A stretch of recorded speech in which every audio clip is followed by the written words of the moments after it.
አንተ ቤት እኔ አንተ ፊት የምቆም ሰው አይደለሁ። በስመ አብ ወወልድ ወመንፈስ ቅዱስ አሃዱ አምላክ አሜን። የተወደዳችሁና የተከበራችሁ በመላው ዓለም ያላችሁ የልዑል እግዚአብሔር ቤተሰቦች በልዑል እግዚአብሔር ስም እንደምን ሰነበታችሁ? እንኳን ለታላቁ መልአክ ለቅዱስ ገብርኤል ዓመታዊ በዓል በሰላም አደረሳችሁ አደረሰን። በምህረቱ በቸርነቱ ጠብቆ ለዚህ ሰዓት አድርሶ እንድንመማር የፈቀደልን እግዚአብሔር አምላካችን ስሙ የተመሰገነ ይሁን። የመልአኩ የቅዱስ ገብርኤል አማላጅነት ከሁላችን ጋር ይሁን።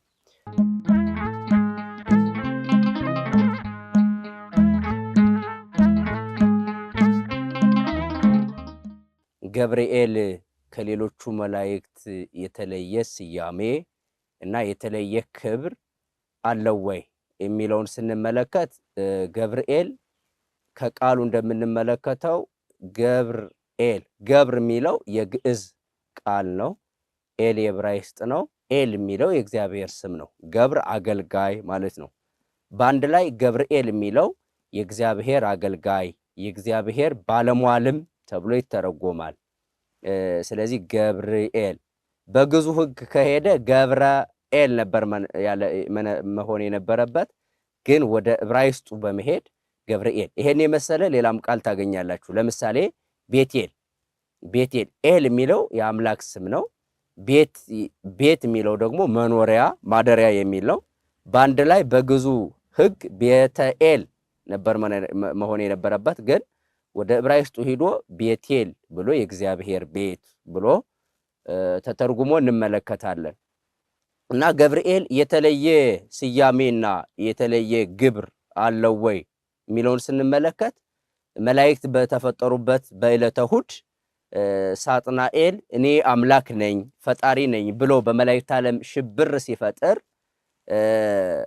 ብዙ መላእክት አንዳንዶቹ ፈጥሮናል፣ ሌሎች ደግሞ እንዴት ሊፈጥረን ይችላል፣ አይፈጥሮንም ላይፈጥረንም ይችላል የሚል በጥርጥር በተመላ ጊዜ ከመካከላቸው ፈጥኖ ተነስቶ ንቁም በበህላዌነ እስከንረክቦ ለአምላክነ አምላካችንን እስከምናገኝ ድረስ በያለንበት እንጽና፣ እሱ አምላካችን አይደለም ፈጣሪያችን አይደለም ብሎ በዓለመ መላእክት ያረጋጋ መልአክ ነው።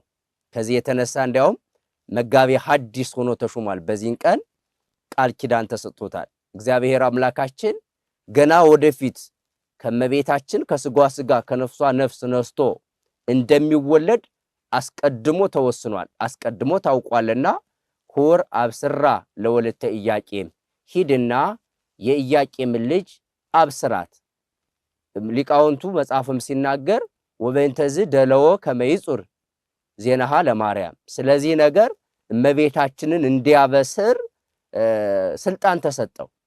ምክንያቱም በሽብር ጊዜ እግዚአብሔርን መላእክትን ለማስካድ ሳጥናኤል ባደረገው ጥረት ያረጋጋ ሃይማኖትን ያሳወቀ ተረጋጉ ብሎ ሰላምን የሰበከ መልአክ ስለሆነ እመቤታችንን እንዲያበስር ስልጣን ተሰጥቶታል። ከዚህ የተነሳ ቀደም እንዳልኳችሁ መጋቤ ሐዲስ ይባላል።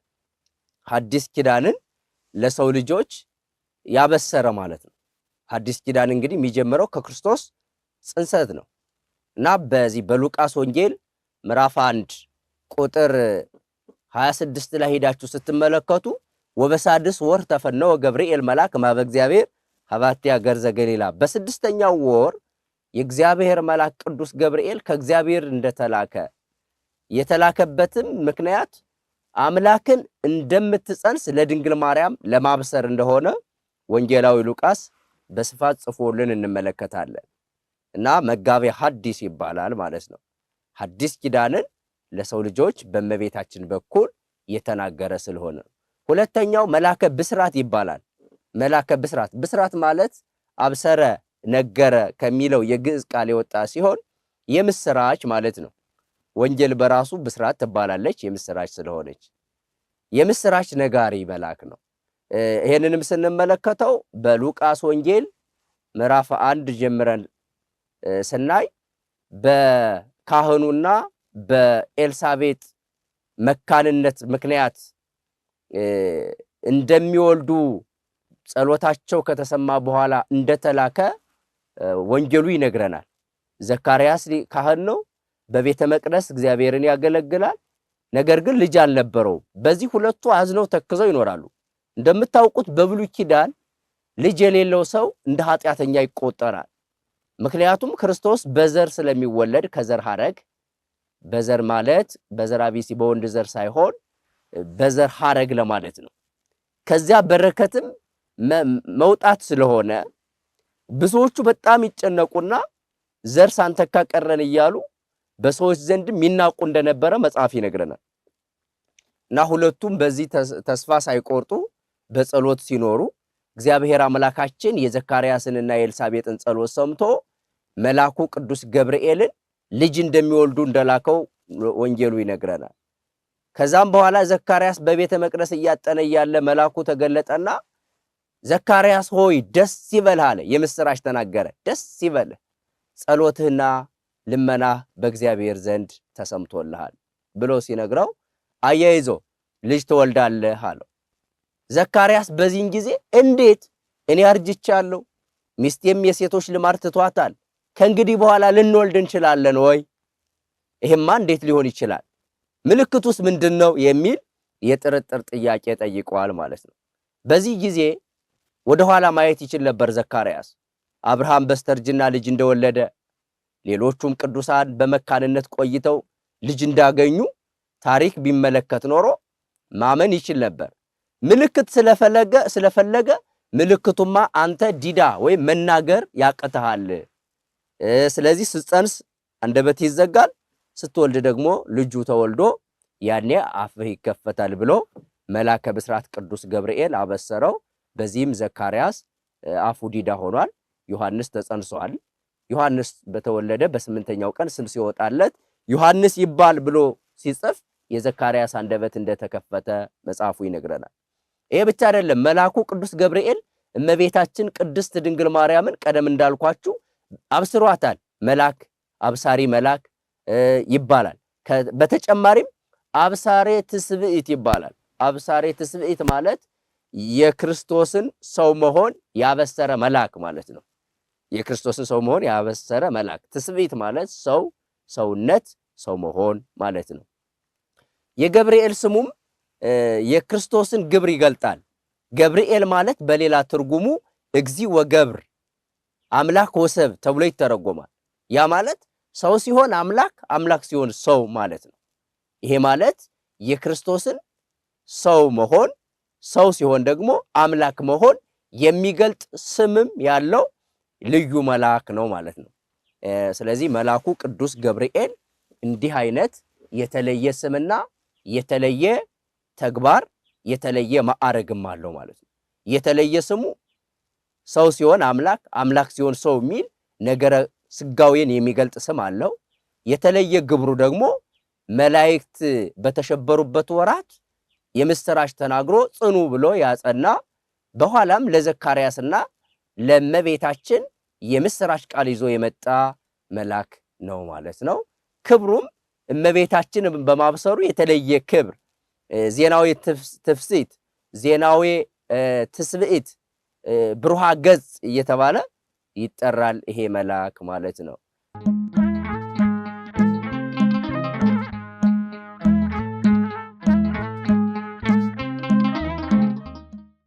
ገብርኤል እውነት ነው ቁጡ መልአክ ተብሎ ይታወቃል። ይሄም መድኃኒታችን ኢየሱስ ክርስቶስ ዓለምን ለማዳን በመስቀል በተሰቀለ ጊዜ መላእክት መድኃኒታችን ኢየሱስ ክርስቶስ እርቃኑን ሆኖ አይሁድ ሲተፉበት፣ በጥፊ ሲመቱት፣ በእጁን ሲቸነክሩት፣ ጎኑን ሲወጉት፣ የሾህ አክሊል ሲያቀዳጁት አይቶ ተበሳጭቷል። እንዲያውም የቁጣ ሰይፉን መዞ በዛ ዙሪያ የነበሩትን አይሁድ ሊያጠፋ እንደነበረ ሃይማኖተ አበው በሃይማኖተ አበው መጽሐፍ ተጽፎ እናገኛለን። በክርስቶስ መሰቀል በነገራችን ላይ መላእክት ብቻ አይደለም የተበሳጩ፣ ሐዋርያትም ተበሳጭተዋል። ቅዱስ ጴጥሮስን ታስታውሱ ከሆነ የሰይፍ መዞ የሊቀ ካህናቱን ጆሮ ቆርጧል። ከዛም በኋላ ክርስቶስ ተው መልስለት ብሎ እንደገና ጆሮ እንዲቀጠል እንዳደረገው መጽሐፍ ይነግረናል። በዚህም መልአኩ ቅዱስ ገብርኤል በተበሳጨበት ወራት እግዚአብሔር ምን ብሎታል? ቁጣህን ወደ ትዕግስት መልስ ብሎ ሰይፉን ሲወረውረው የቤተ መቅደሱን መጋረጃ ከሁለት ቀዶታል ይለናል መጽሐፍ። እና ቁጡ መልአክ ይባላል። እንግዲህ ልብ በሉ ክርስቲያኖች፣ የሚገባ ቁጣና የማይገባ ቁጣ አለ። የሚገባ ቁጣ ልክ በሃይማኖት ጉዳይ መቆጣት ተገቢ ነው። ሃይማኖት ሲጣስ፣ ስርዓት ሲፈርስ፣ የማይገባ ነገር ሲደረግ ተገቢ ቁጣ ነው ይሉታል አበው ሲተረጉሙ። ለምን ከተባለ ይሄንን ክርስቶስም አሳይቶናል። ክርስቶስ በዘመነ ስጋዌው ወንጌልን ሲያስተምር የተቆጣበት ጊዜ አለ፣ የራራበት ጊዜ አለ። የተቆጣበት ጊዜ ቤተ መቅደሱን የንግድ ማዕከል አድርገውት ሲያገኝ አሰስሉ ዋውጹ ወይትረስኡ ቤታው የቤተ ምስያጥ የአባቴን ቤት የንግድ ማዕከል አታድርጉት ብሎ በጅራፍ ገርፎ በውስጥ የነበሩ እንስሳትን እና ሰዎችን አስወጥቷል። ይሄ ተገቢ ቁጣ ነው።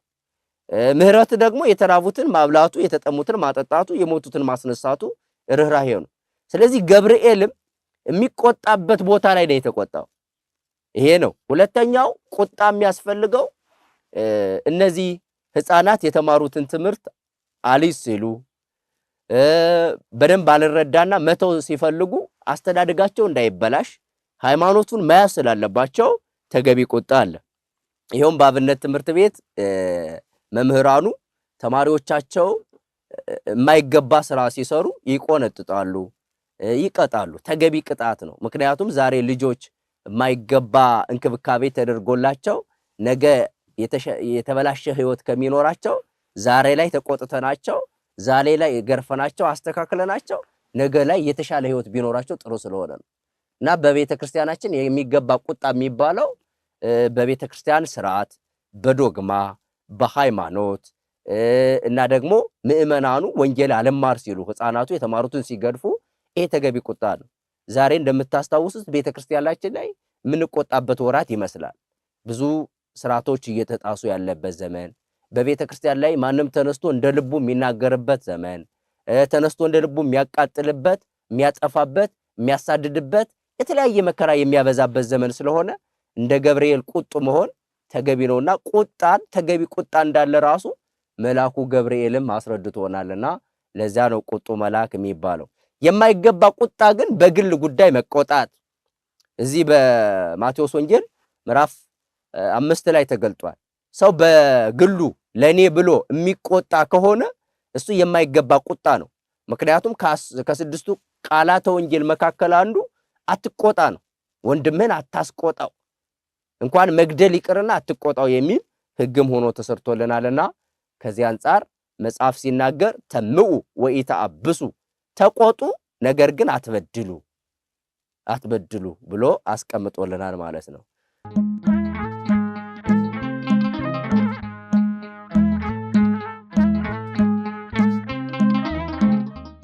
ታላቁ መልአክ ቅዱስ ገብርኤል ቅድስት ኢየሉጣንና ሕፃኑ ልጇ ቅዱስ ቂርቆስን ከፈላ ውሃ ያወጣበት ቀን ነው። እንግዲህ በዛሬው ዕለት ብዙ ምዕመናን እንደው የሚከበርበት ምክንያቱን ሳያውቁ ብቻ ወደ ቤተክርስቲያን የሚገሰግሱ ቤተክርስቲያንን መጥተው ያከበሩበትን ምክንያት ምን እንደሆነ ሳይረዱ የሚሄዱ ማለትም ለትምህርት ጆሮአቸውን የማይከፍቱ በራሳቸው ፍላጎትና ስሜት መጥተው የሚሄዱ ሰዎች ይኖራሉ። እሱ ስህተት ነው።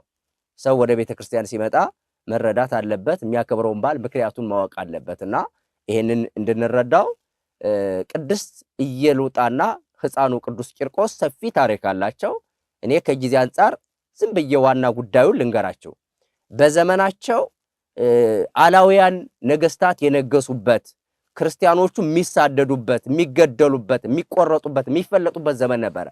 ይሄም በሮም ዘመነ መንግስት ሮም ላይ እነዚህ ቄሳሮች እየተፈራረቁ ነግሰዋል። በተለይ ደግሞ እነ ብዙ ሰማዕታትን ጻድቃንን ያስገደሉት ነገስታት በጣም ብዙ ናቸው። እነ አግናጢዮስ ምጥው ለአንበሳ የሰጡ ቄሳሮች አሉ። አሁንም በቅርብ ጊዜ ደግሞ በስንክሳርም ተጽፎ እንደምናገኘው እነ ዲዮቅልጥያኖስ ብዙ ሰማዕታትን አሳርደዋል እና በኋላም እነ እስክንድሮስ ናቸው። በዚህ ሰዓት ለጣዖት ስገዱ፣ ሃይማኖታቸውን ካዱ የሚል ነበረ ለሁለቱ የቀረበላቸው ለቅድስት ኢየሉጣና ለሕፃኑ ቂርቆስ። ፈርተው ቦታ ለመቀየር ሸሹ። ሄዱ ወደ ኢቆንዮን፣ አንጌቤን ከነበረው ወደ ኢቆንዮን ተመለሱ። ኢቆንዮን ላይ ደግሞ ልክ የዚያን ስራ አስኪያጅ ሌላ ከሃዲ ንጉስ አገኙት። በዚያን ሰዓት እሱ ደግሞ እንደገና ለጣዖት ስገዱ አላቸው። ቅድስት ኢየሉጣ ቢጨንቃት ይሄንን ሕፃን ጠይቀው፣ ሕፃኑ የሚገርመው ነገር 3 ዓመቱ በ3 ዓመቱ ከዛም በኋላ እሱ በጣም መለሰለት። እኔ ለአምላኬ ለኢየሱስ ክርስቶስ ሰግዳለሁ እንጂ ለጣዖት አልሰግድም ብሎ በሚገባ ነገረው። ብር ሰጣለሁ፣ ወርቅ ሰጣለሁ፣ ምን አለው? እንደውም ብሩሃ ገጽ ነህ ታስደስታለህ አለው። እውነት ነው፣ በመድኃኒቴ በኢየሱስ ክርስቶስ ነው የበራሁት። አንተ ግን እንደዚህ አይነት ደስታ የለህም፣ ጣዖት ታመልካለህ ብሎ ገሰጸው ይላል ሕፃኑ። ይህም የእግዚአብሔር ተአምር ድንቅ ስራው ነው። ከዚህም በኋላ ተናዶ በተለያየ መከራ በተለያየ ስቃይ አሰቃያቸው ይላል መጽሐፉ። በተጨማሪ ደግሞ ምን አደረጋቸው? ውሃ በእሳት እንዲሞቅ ማለትም እንዲነፍር፣ ከዛም በኋላ እነዚህን ሰዎች ወደዚያ እንዲከቷቸው ንጉስ ነውና ትእዛዝ አዘዘ። ወዲያውኑ ታዛዦቹም ይሄን ስራ አደረጉ። እጅግ በጣም ከክረምት ነጎድጓድ ይበልጥ የውሃው ፍላት ይሰማ ነበር ይላል። ሕፃኑ ቂርቆስ በዚህ ጊዜ እናቱ እንዳትፈራበት ጥብኢኪ እምንፈጽም ገድለነ ወስማነ ከምንራይ ገጾ ለአምላክነ፣ የአምላካችንን ገጸ ምሕረቱን እንድናይ እናቴ ጨክኝ፣ ከእንግዲህ በኋላ ሞት አያገኘንም። በዛውም ላይ ዛድሃን ወሙላናንያ ወአዛርያ ወሚሳኤል ውቱ ያድህነነ፣ አናንያን አዛርያን ሚሳኤልን ከእሳት ያዳነ በትንቢተ ዳንኤል ምዕራፍ 3 ቁጥር 25 ላይ እንደምናገኘው ናቡከደነጾር የተባለ አላዊ ንጉስ በጣላቸው ጊዜ ከዛ ያወጣቸው እሱ ያድነን የለም እያለ እያበረታ እናቱን እየመራ ወደዚህ ወደሚፈላ ውሃ እንደገባ፣ በዚህን ሰዓት መልአከ ብስራት ቅዱስ ገብርኤል መጋቢ ሐዲስ በፍጥነት መጥቶ ከዛ ከሚያቃጥል ከነፈረ ውሃ በበትረ መስቀሉ ባርኮ ያንን አቀዝቅዞ ምንም ሳይደርስባቸው እንዳዳናቸው የዕለቱ ታሪክ ስንክሳሯቸው ገድላቸው ይነግረናልና ምክንያቱ ይሄ ነው።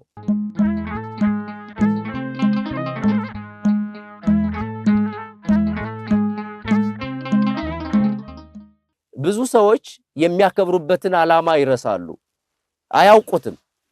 ከዚህም የተነሳ ወደ ቤተ ክርስቲያን ብዙ አይነት ምዕመናን ይሄዳሉ። አንዳንዶች በዓሉን ምክንያት በማድረግ በዚያ ዕለት ለመሸጥ፣ ለመለወጥ፣ ገበያ ለመገብየት ብለው በዓላት ሲመጡ ይወጣሉ።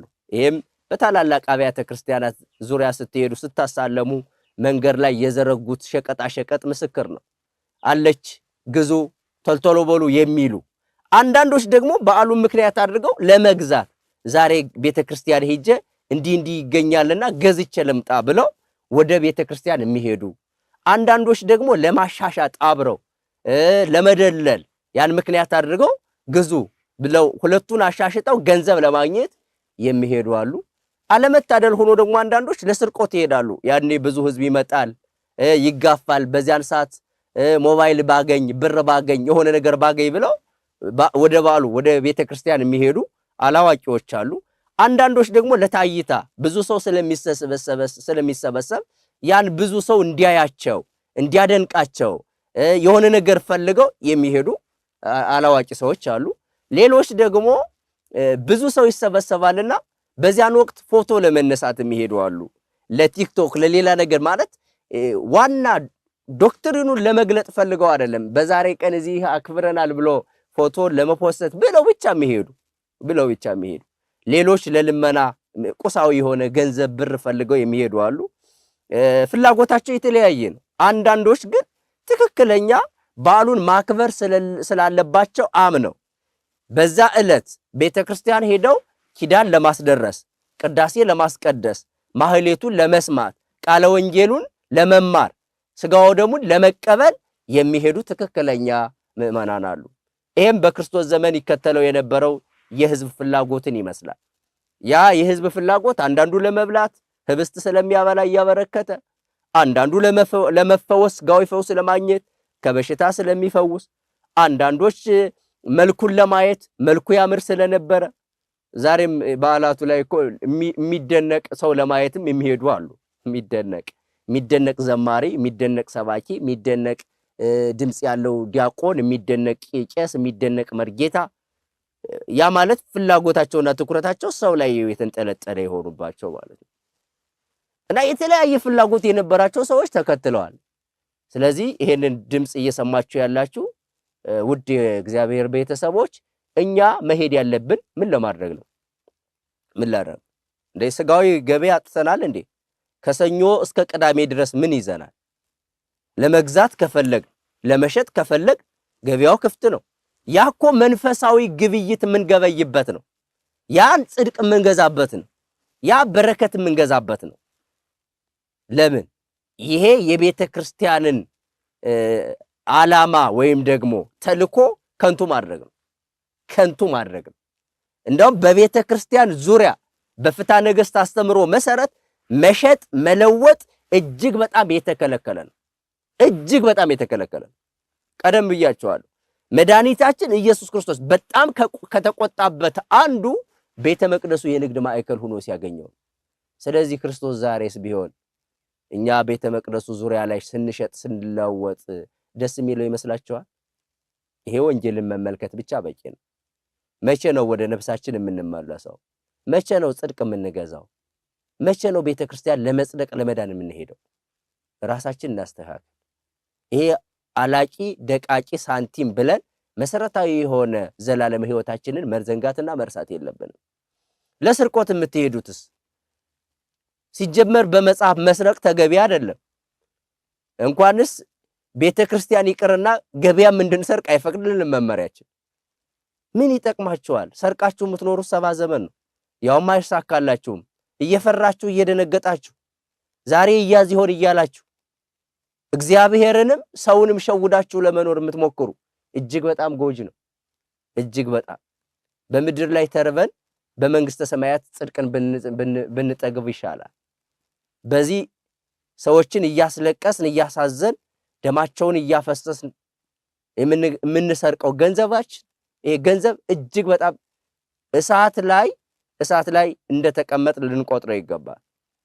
እናንተም ወደ ኋላ ራሳችሁን ብታዩ መልካም ነው። እግዚአብሔር ለፍርድ ይመጣል። ማንም ሰው ሟች ነው። የምንሞት ከሆነ ደግሞ ምን ያደርግልናል? ልብ ልትሉት ይገባል። ወደ ቤተ መቅደስ ደግሞ ወደ ቤተ ክርስቲያን እንዲሁ ዝም ብሎ በዘልማድ የሚሄድ እንደው ጨነቀኝ ቤተ ክርስቲያን ደርሼ ልምጣ ብቻ ብሎ የሚሄድ አለ። እሱም ብሎ መሄድ ተገቢ አይደለም።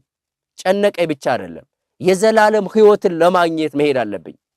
ቅዳሴውን ለማስቀደስ፣ ኪዳኑን ለማስደረስ፣ ማህሌቱን ለመስማት፣ ወንጌሉን ለመማር ከዕለቱ ቅዱስ ታሪክ ብዙ ሕይወታችንን የምናስተካክልበት ትምህርት እናገኛለን። የክርስቶስን ሥጋ ደም ለመቀበል በዚያን ዕለት ለመመጽወት፣ ለመዘከር፣ ንስሐ ለመግባት መሆን አለበት። ከዛ ውጭ ግን በዘፈቀደ በዋዛ በፈዛዛ እንደው ፎቶ ተነስቼ ልምጣ ብዙ ሰው ይመጣል እገሌሌው ልሽጥ ልለውጥ ብለን የምንሄድ ከሆነ ከንቱ ድካማችን በዜሮ ይባዛል ማለት ነው። ስለዚህ የተወደዳችሁና የተከበራችሁ የልዑል እግዚአብሔር ቤተሰቦች ቅዱሳን ሰማዕታት ያደረጉትን ተጋድሎ እናስባለንና እንዴት እናክብር? በሚገባ ወደ ቤተክርስቲያን በመሄድ ቀደም እንዳልኩት በዛውም ላይ በዕለቱ የሚሰጠውን ትምህርት በቃል ብቻ ሰምተን ወደ ጆሮአችን አስገብተን መተው ሳይሆን በተግባር መግለጥ ነው። ቅዱሳን ሰማዕታት ይሄ ስንክሳር መጽሐፍ ይሄ ስንክሳር የምታዩት ከዓመት እስከ ዓመት ያሉ ቅዱሳንን ታሪክ አስቀምጦልናል። ይሄ የሚጠቅመን ለጠቅላላ ዕውቀት አይደለም፣ ለጠቅላላ ሕይወት ነው። በዚህ ውስጥ የምናገኛቸው እጅግ በጣም ብዙ ሰማዕታት አሉ። ስለ ሃይማኖታቸው ብለው በሰይፍ የተቆረጡ፣ ወደ እሳት የተጣሉ፣ በድንጋይ የተወገሩ፣ ወደ ባህር የተጨመሩ፣ በቁማቸው የተገፈፉ እጅግ በጣም የተለያየ መከራ የደረሰባቸው ሰማዕታት አለ ታሪካቸው። ለምንድነው ታሪኩ የተጻፈው?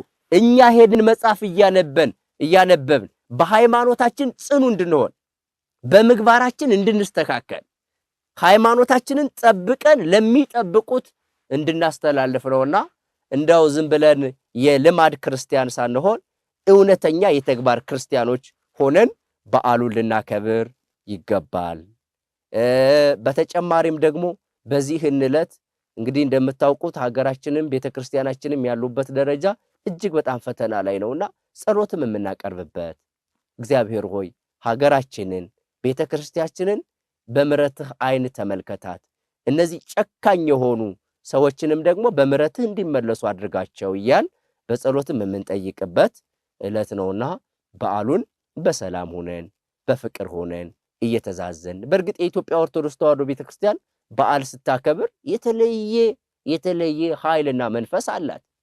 ብዙ ሰው ወጥቶ በሰላም የሚገባባት ያላንዳች ጠባቂና ያላንዳች የታጠቀ ኃይል ሳይኖር እንደው ቢኖርም እንኳን ሰው አያስቸግርም። ምክንያቱም መንፈሳዊ እንደሆነ ያውቃልና እና በሰላም እንግዲህ ታላላቅ በዓላት አሉ። ሐምሌ አንዱ ነው በቅዱስ ገብርኤል ቤተክርስቲያን በደማቅ ሁኔታ በተለያዩ አጥቢያ ቤተክርስቲያኖች ይከበራልና ክረምትም ጋር ከመሆኑ ተያይዞ ጭቃ ሊኖር ይችላል፣ ዝናብ ሊሆን ይችላልና በመተጋገዝ በመተባበር ይሄንን በዓል እንድናከብር የሚል መልእክት አለኝ።